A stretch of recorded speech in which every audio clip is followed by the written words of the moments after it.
Dear students, welcome to the course Network Theory. I am Shivanand Kulakarni. In the previous class, we have considered the basic concepts like electric circuit, the concept of charge, current, voltage, and power. So, in this video, we will be seeing the first type of electric circuit elements. Okay, the resistor, inductor, capacitor, its voltage and current relationship, and also Ohm's law. Okay. Very first, what is meant by an electrical elements? Okay, in the previous class video, we have mentioned element. It is the atom of the same kind we told. So now I have shown a picture here.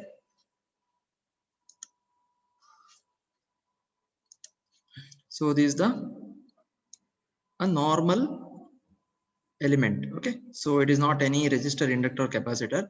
So just a black box representation I have shown. That means it has two terminals here. Okay, and across that you have the voltage V. Okay, and current is flowing inside this material and denote it as I. Okay, so that's why any element which is having more than two terminals, okay, so it is called as an element. Okay, so points into which current can flow. So the points, one of the point current will flow. Okay, and there is a relationship between V and I exist between this within that elements. Okay, so here V stands for voltage between the terminals and I is the current going through the terminals. So here nothing to worry about internal details in analysis. Okay, so is it a resistor, capacitor? No, so just a basic element. Okay, so it is having two terminals and voltage between the terminals exist and there is a current going through the terminals. If we extend this to three terminals now,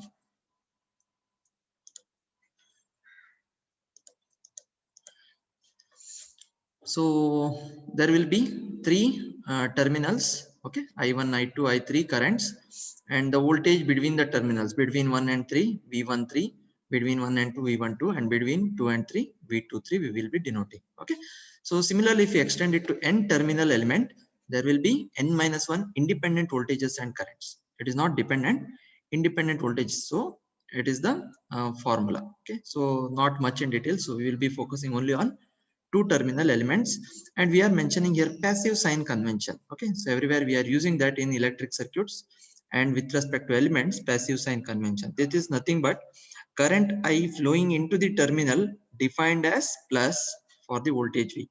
So in the previous figure I shown you, right? So here plus, why I shown you that plus, because here current is shown as entering the circuit, right? That's why I denote it as plus and another terminal as minus.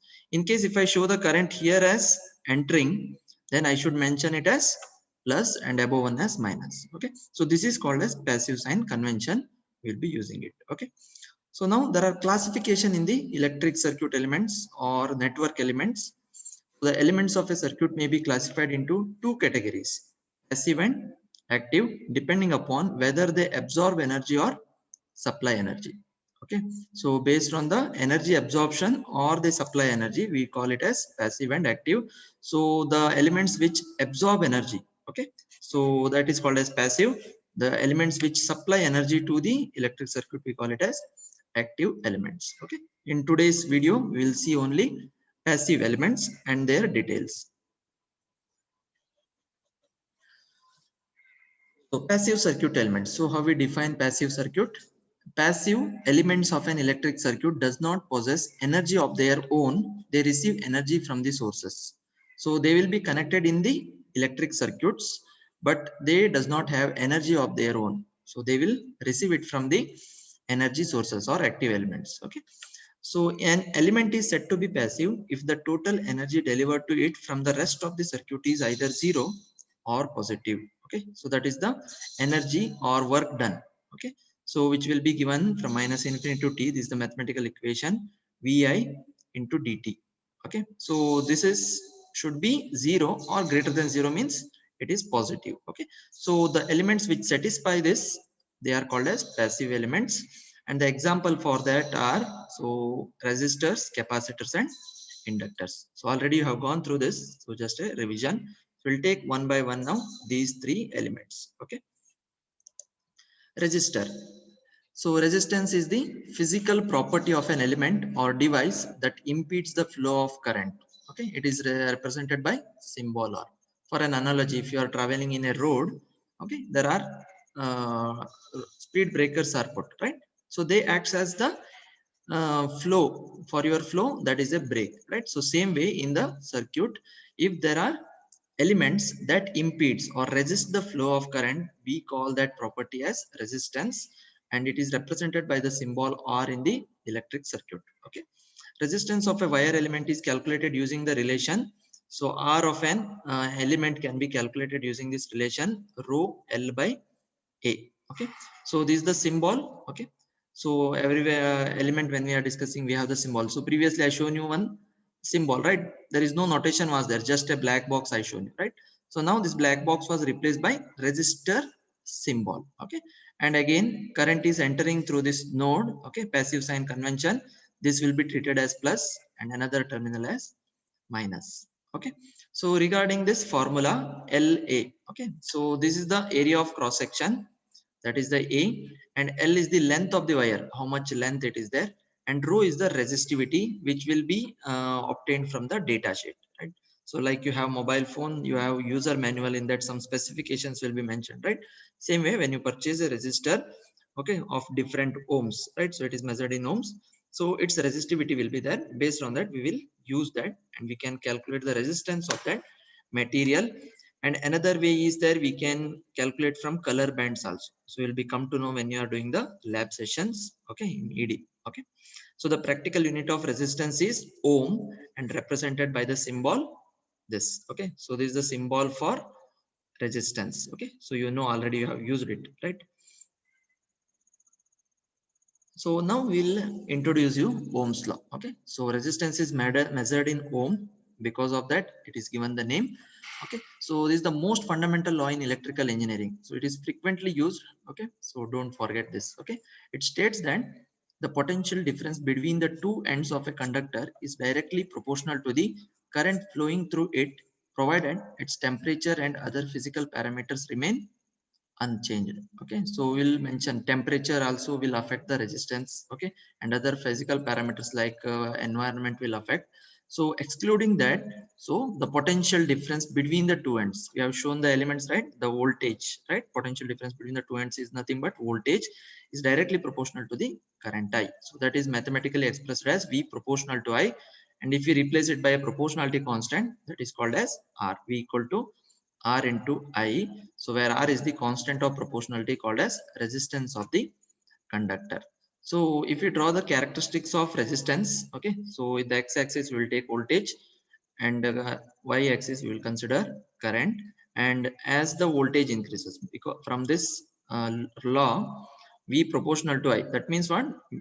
As V is increased, I is also increased. So that's why, so if you keep on increasing, so V equal to 1 volt, so current will be 1 amp, like that. Okay, V equal to 2 volt, current is also increased. V equal to 3, current is also increased. So as voltage increases, current increases. So this exhibits a uh, characteristics of a linear curve. Okay, and if you measure the slope of this, okay, so slope will be this side by this side, so it will be given as 1 by R. So reciprocal of resistance is also called as conductance, denoted as G. Okay, so you will be gone through this. So all these notations you should be careful. Okay, so this is the Ohm's law and this is the characteristics of a resistance. Okay, so we told that passive elements does not possess energy of their own, so they absorb energy. Okay, so normally when resistance will be used, so it will not any store any energy, it will dissipate as a heat. Okay, so that will be given as power is equal to V into I. From the Ohm's law, I is given as V by R, so V square by R. Or if you substitute for V as IR, so then I square into R. So this is the formula how much power it is absorbed by a resistor. Okay, so normally if you take any electronic device or electric device, if you switch on, after some time at the engine side it will be heat, right? So that heat is nothing but through the resistor. So resistance element in that. Okay, because of that you will see a heat. Okay, so this is about the resistor. Okay, so much details you have studied in basic electrical, so this much is sufficient. So what I am focusing here is the formulas. Okay, resistor. Okay, that especially this V equal to IR will be frequently using in our calculations, that's why it is introduced here. And these power calculations V into I can be calculated as V square by R or I square by R. So this is again given by the Ohm's law. Okay, substituting Ohm's law, we got these formulas. Okay, next element is inductor. So very first video only I mentioned inductor and capacitor will be given special attention because these are energy storing elements, whereas resistor is dissipating energy as a heat, whereas inductor and capacitor they will store. Okay, so that we'll see inductor. Whenever a time changing current is passed through a coil or wire, the voltage across it is proportional to the rate of change of current. Okay, so that means we are giving a excitation of AC. Okay, alternating current we are giving, time changing, right? So as time changes, current is also changing. So time changing current is passed through a coil or wire. The voltage across it is proportional to the rate of change of current through the coil. Actually, instead of rate of change of current, we can say flux through the coil. Okay, so in the coil you will have the flux, right? Magnetic flux you have. Okay, so this proportional relation may be expressed by this relation. So this is the indication now. This is the inductor symbol, so it will be like a ring. Okay, so this is the thing. Okay, again here across the terminals you have voltage, and here current is entering this terminal. Okay, the element. So I, through passive convention we call it as plus, and this is minus. Okay, so L. Okay, L capital we are inducting. So just observe here. So V is proportional to rate of change of flux. Okay, so that will be given as V is equal to d xi by d. Okay, flux will be indicated by xi. Okay, so like this, and this xi is nothing but, okay, so xi will be given L into I. Okay, so xi will be given as L into I. If we substitute that in this formula xi, okay, so here L is a constant, so it will be taken outside, and I is a variable, that's why this can be written as L into di by dt. So this is the important relation with respect to inductor. Voltage and current relation will be given by this formula. V is equal to L into di by dt. Okay, so how you got this? From d xi by dt, xi is substituted L into I here, and that L is constant and I is a time changing, so di by dt. That's why it is written here proportional to the rate of change of current through the coil. Okay, so where L is the constant of proportionality known as inductance and is measured in henries. Okay, so resistance is measured in ohms, whereas inductance is measured in henries. Okay, capital H we are using here. So some more things regarding this. If the voltage across the inductor is finite, okay, if the voltage across the inductor is finite, the current through the inductor cannot change instantaneously. That means we told inductor stores energy, right? So we have to verify that with a mathematical formula, so that we are doing here. So earlier we came to know the formula V is equal to L into di by dt. So from this, if you write for I, okay, if you have to write the expression for I now, so this L I am taking it this side, so it will be V by L. So that means I have written 1 by L separately, and there is a differentiation is there. If I take that side, it will become integration. So integration of V dt. So this is the changing parameter, right? So that's why L is constant, so 1 by L taken outside and integration applied to V into dt. So this is the formula you get. So this is the reverse, same formula, voltage and current relation. So this is now current is taken this side, voltage is taken that side. Okay, so both formula you can use it in the convention of a inductor. So now if you take a time instant, okay, so time, right? So initially time is 0, okay, or t naught we consider. After some time it is considered as t1 t2 like that. So now if we consider the current at t1, it will be given as 1 by L. Okay, so voltage from t0 to t1. So from here to here what changes happen? Okay, so that is T naught to T1 VDT plus I of T naught. So there is some initial current, it will be there in the circuit because inductor stores energy. So that's why I of T naught. Okay, so this is a integration constant, denote it as I of T naught. So from this we can say inductor is having a memory. Okay, so stores charge means what? It is having a memory, and what it will store? It will store the charge. Okay, so why called charge? Because it is expressed in terms of current here. Current is nothing but rate of flow of charge. That's why inductor stores charge. Okay, so what is the energy stored in that? So that also will calculate. And the inductor does not generate energy, as we have mentioned, because it is also a passive element, but only stores energy in the form of electromagnetic field, as I mentioned, right? So magnetic flux, it is proportional to magnetic flux. So same way its energy will be stored in the form of electromagnetic field. Okay, so this will be, you have studied in physics. Okay, these concepts of electric field and electromagnetic field. Okay, magnetic field and all. So that is what. Okay, the energy stored in the inductor is calculated as W. Okay, work done is equal to minus infinity to T over the period of time, power into d tau. Okay, so if you substitute here, okay, power is equal to V into I. Okay, power is equal to V into I, and now V, you know, so substitute for V, I directly have written there L into di by dt. Okay, so L into di by dt into this I is already there, right? So this I, so if you take that, so L is taken outside here. Okay, so V is there already, so V becomes I into di by dt into d tau. So that's what here substituted. Okay, so now d tau dt cancel out, di and I remaining, so I is okay. So this will be, if you take the integration and apply the limits, so what you will get, I and I, you will get I square. L is already there, and this limit calculation will get you 1 by 2. So this is 1 by 2 L into I square joules. Okay, so this also you have gone through maybe in basic electrical engineering, so just I am recalling. Okay, so energy stored in the inductor, to prove inductor stores energy. Okay, so this is the formula. Okay, and it is have the memory which stores charge. Okay, so similar way, so we'll analyze now capacitor. Okay, so capacitor will be indicated like this. Okay, so this is the two plates of a capacitor. Okay, so it is like parallel plates we are mentioning.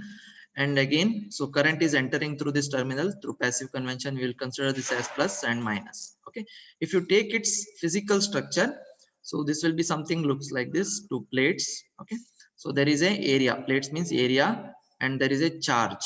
Okay, and there is a certain distance between the plates. Okay, so based on that, we will define capacitor as a two terminal element, that is a model of a device consisting of two conducting plates separated by a dielectric material. Okay, so this is also you have learned in physics, what is dielectric material. Okay, so two plates, in between some distance is there, there will be dielectric materials filled, and when voltage is current flows through the one of the plates.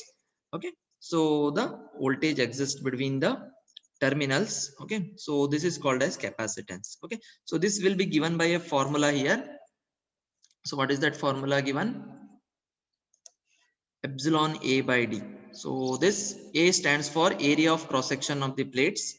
D is nothing but the distance between the plates. Okay, and epsilon stands for permittivity. Okay, so it is the permittivity of the capacitor. As in resistance, you calculated resistivity. Same way, this is comes under the data sheet. So data sheet, you will obtain this, and this will be given as epsilon naught into epsilon r. Again, epsilon, absolute permittivity and relative permittivity. So absolute permittivity will be a constant, it will be available from your calculator also, whereas relative permittivity based on the situation. Okay, so you are substituting that and you are calculating, and if you substitute that, you are going to calculate the capacitance. Okay, so this is one way of defining capacitance. Okay,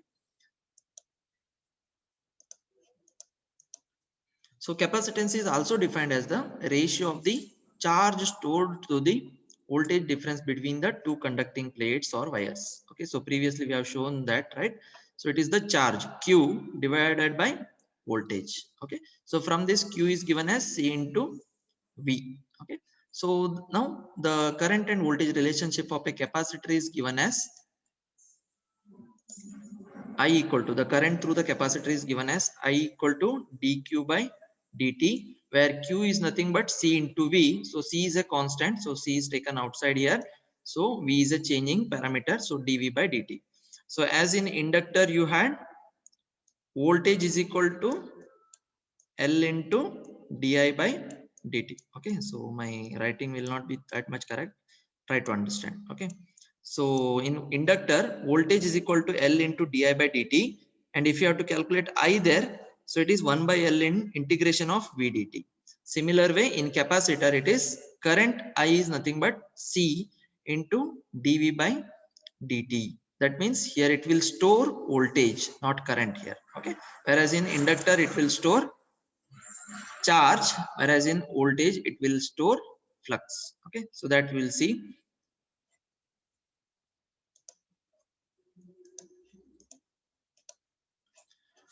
So if the current is finite, voltage across the capacitor cannot change abruptly. So I is, so from the previous one we come to know that I is equal to C dV by dt,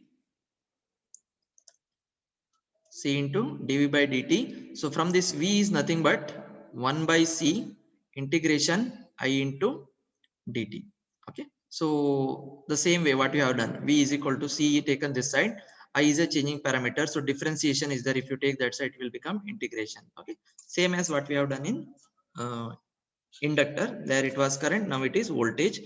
Again same way, so we'll consider the time instance.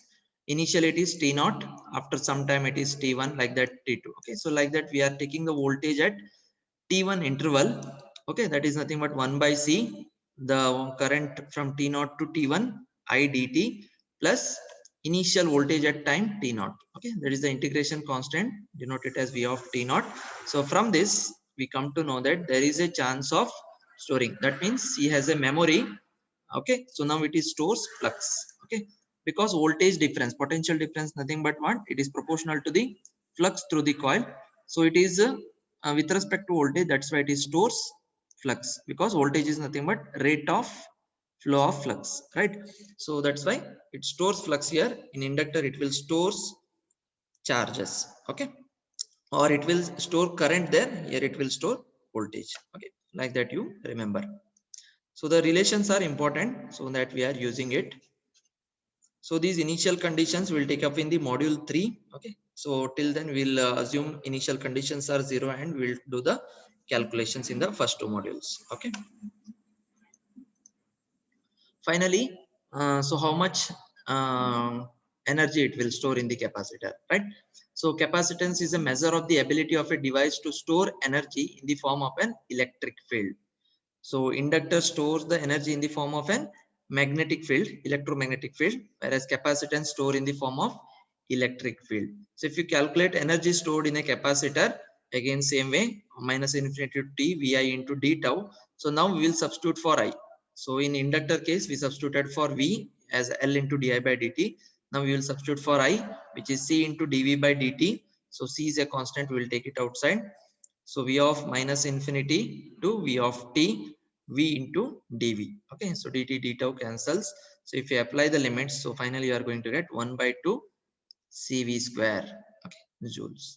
Okay, so this is about the passive circuit elements. Just to recall what we have discussed. So circuit elements are nothing but they have more than two terminals. What we are discussing in this course is only two terminals using passive sign conventions. So current entering the terminal we denote it as plus voltage and another terminal as minus. Okay, so this is the general element. So then we have classified elements into active and passive based on the they absorb energy or supply energy. So now we will consider passive. So that does not possess energy of their own. So they receive energy from the sources. Okay. So resistor, capacitors, and inductors are the example. Resistor. Okay. So former its unit is ohm. Symbol is wire. Okay. And then relation is V equal to Ri. This is the relationship between voltage and current. So this is the energy absorption. So resistor will dissipate energy as a heat, whereas inductor and capacitor stores energy in the form of magnetic field and electric field. Okay. So inductor, this is the formula V equal to L into di by dt, and its unit is Henrys. Okay. And its total energy stored in the inductor is 1 by 2 L into I square joules. Okay. And capacitor, it will be calculated. Okay. So its formula is C into dV by dt. If you remember this, or Q by V, Q equal to CV dQ by dt. Anyway, you can remember. So this is the formula, and its unit is farad. I have not mentioned, I guess. So it is farad. Capital F we are writing. Okay. So this is about the passive circuit elements. So in the next class, next video, we will be considering Kirchhoff's laws, and then we will consider the elements. Thank you. If you like the video, press the like button.